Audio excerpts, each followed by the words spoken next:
Inside your spotlight this morning, we're chatting with regional security expert and former head of the NOC, Garvin Heerah. Good morning to you, sir. Hi, morning to you. How are you morning doing to this the team. morning? I'm fine, thanks. Morning. Thank you so much for joining us in studio this morning. Thank you.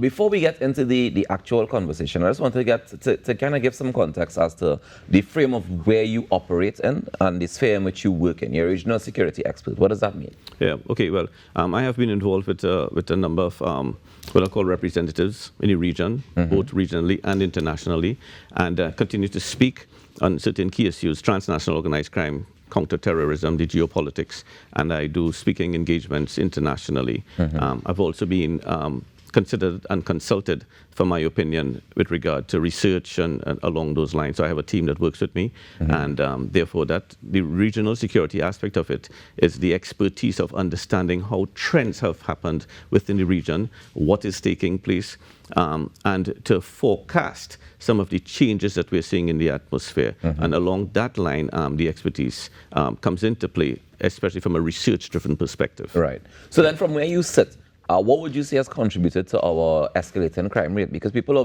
we complain about the crime rate on a daily basis in Trinidad. It's one of definitely the hot topic items all the time. What do you think has contributed to the increase in what we've been seeing? Well, you see, what has happened is that there's something known as the gang culture, and that has been influenced from a number of socioeconomic aspects of it. But there's another aspect that showed itself in the research, which really dealt with the patrimonialism. And patrimonialism, shorten up into understanding, really is when the state has lost contact with the ground, something else turns up in the middle, so as to support the ground. And therefore, if the state needs to connect with the ground, it has to go through that. And that puts up the water tank, sends the pregnant woman to the hospital, buys the school books, sees about the young people, the fatherless, whatever. And you, in fact, are now obligated to that control system. You see it happening in the jails. So with the concept of that, gang, that aspect of gang came into play. I continue to dismiss by not accepting gang culture as part of our social fabric. The minute we start doing that, we embrace it as something that is needed for the respiratory system of our society to continue to grow. And I say we dismiss that. Because if you include gang culture as part of your narrative, then you have accepted it as part of your social fabric. And we have to understand that that has influenced negatively. What we've seen now is the transformation, the transcending of gang culture to associate itself with transnational organized crime. So it became an organized crime group, and therefore available to conduct crime, to conduct illegitimate sort of activities, including the movement of gangs, the migration, as we see now throughout the Caribbean, the arms trade, illegal aspects of trade, where we have legitimate companies showing up, being run by gangsters, which was something that we didn't see before. So, those are some of the issues that has happened. And that is something that we need to pay a lot of attention to now as we go into this whole concept of reduction in crime. Yeah. Because it's a big thing, it's a big umbrella. So I am... How long would you say that this culture has started to permeate Trinidad and Tobago? Well, this has been with us for quite a while. I would say more than 10, 15 years. Signs and symptoms were seen. Did we address it? Those are some of the issues. Right. So for me, is how long does it have to happen before we say that this is a part of how we are operating, whether we like it or we don't like it, whether we agree with it or we don't agree with it? It's difficult to put like a how long, within 5 years, 10 years. I think what needs to happen is firm action. We saw some firm actions in the past, but we still are in a sort of what I'll call governmental approach, and I say governmental openly, of start and stop. That business continuity, we lack that sometimes. We lack good working things. The Special Anti-Crime Unit, the National Operations Center, we're good at shutting things down and then rebuilding, and then you have to go through that whole process. So I'm hoping now as we go into this whole new atmosphere of politics in country that we kind of minimize on the shutting down. We work with what is working, and we improve on it and develop on it with key objectives, key deliverables. Once you identify key deliverables, like for instance, the ministry has been split in half, a Ministry of Homeland Security, a Ministry of Defense. Right. If we can identify key deliverables, this is what we intend to achieve.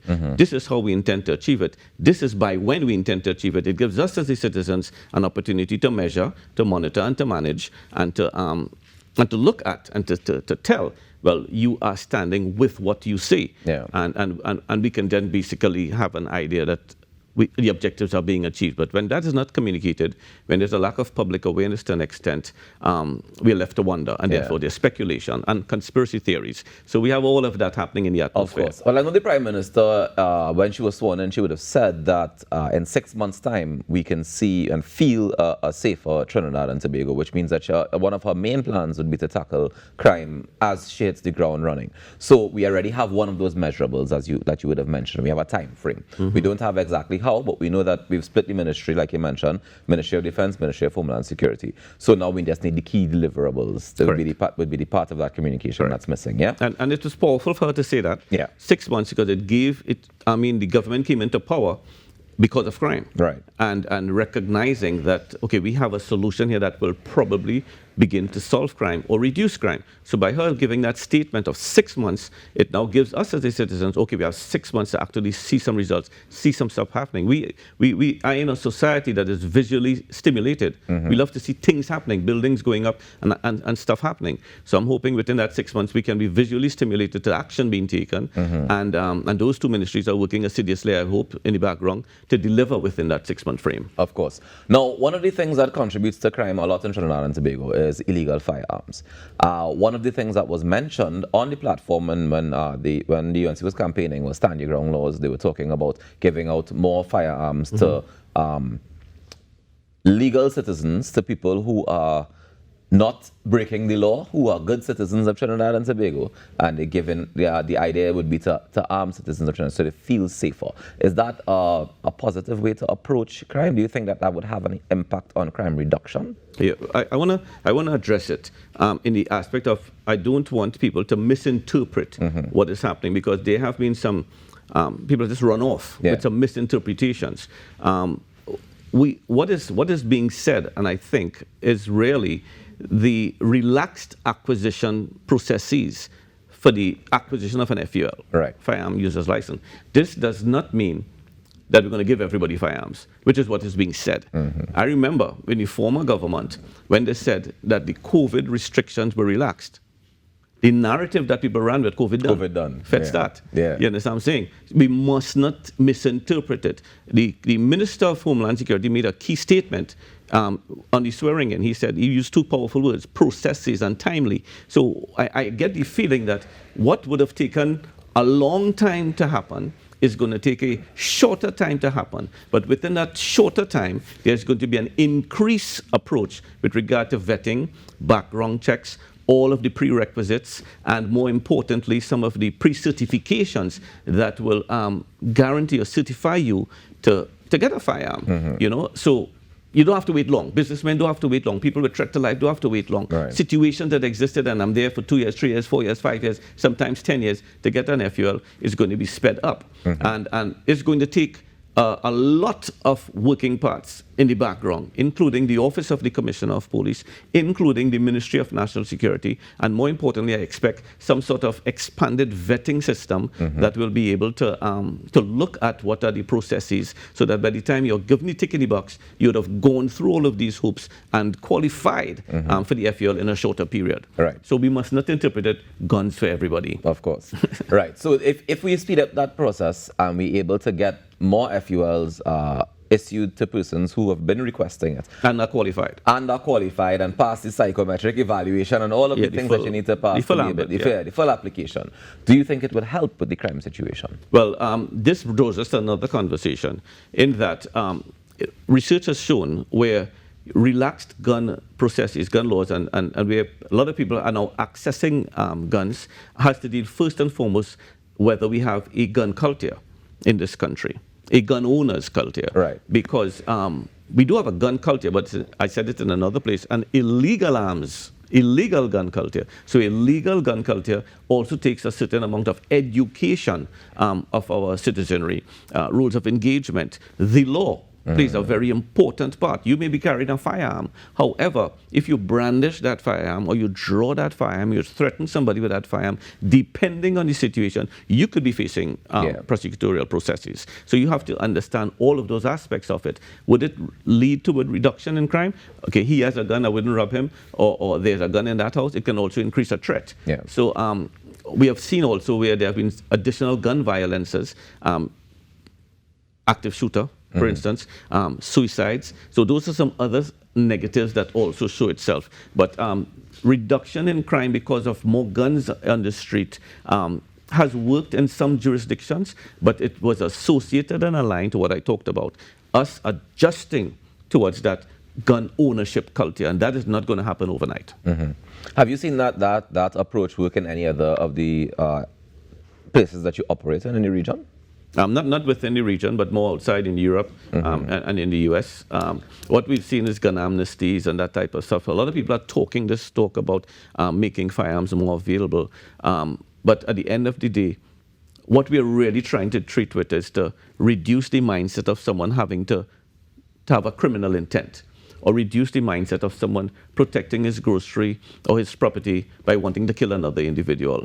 We want to change that atmosphere. I mean, the new government talked about a one love. The good idea probably is to try to promote and to transmit a one love in society where you wouldn't want to kill your fellow man, or you wouldn't want to rob your fellow man or rape your fellow man's daughter, or something like that, or abduct. But we still have to understand that a dark cloud exists between our valleys, and that's transnational organized crime. So we have to go at that and clear that cloud. And maybe one of the aspects of Homeland Security should be to address transnational organized crime big time. Go at that so that we could reduce the criminality that exists within society. How do we go at that? Well, what is the approach you suggest that we take? First, you have to understand where the sources are. What are the triggers to transnational organized crime? Who are the players? And I'm sure that within the intelligence architecture in Trinidad, we can pinpoint some of the players. What are the key business strengths? And I say that because it's an enterprise. What are the business strengths of this transnational organized crime? How are they receiving money, moving money, and to what extent? And therefore, you have to go at it with the intent of taking down enterprises, not just moving out low levels.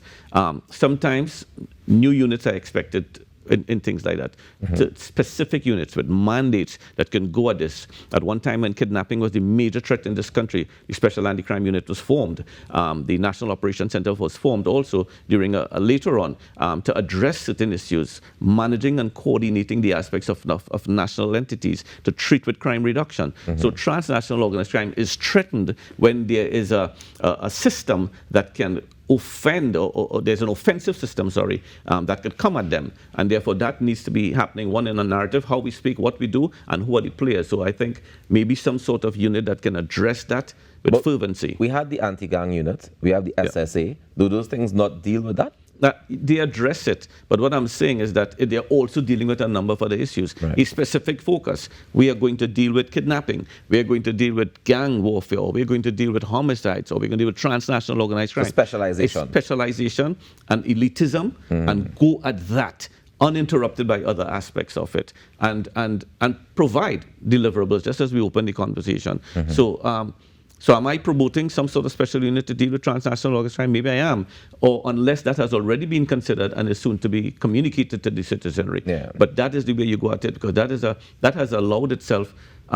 It has grown, and it has gotten strength, and its tentacles go very far, even into official offices. So you have to be able to cut that and bring that thing down. And that is not cutting at the branches, that's going at the trunk. And the only thing you can do that is a focused, specific unit to deal with transnational organized crime. Break down the layer that is identifying and providing the criminality and the thinking of criminality.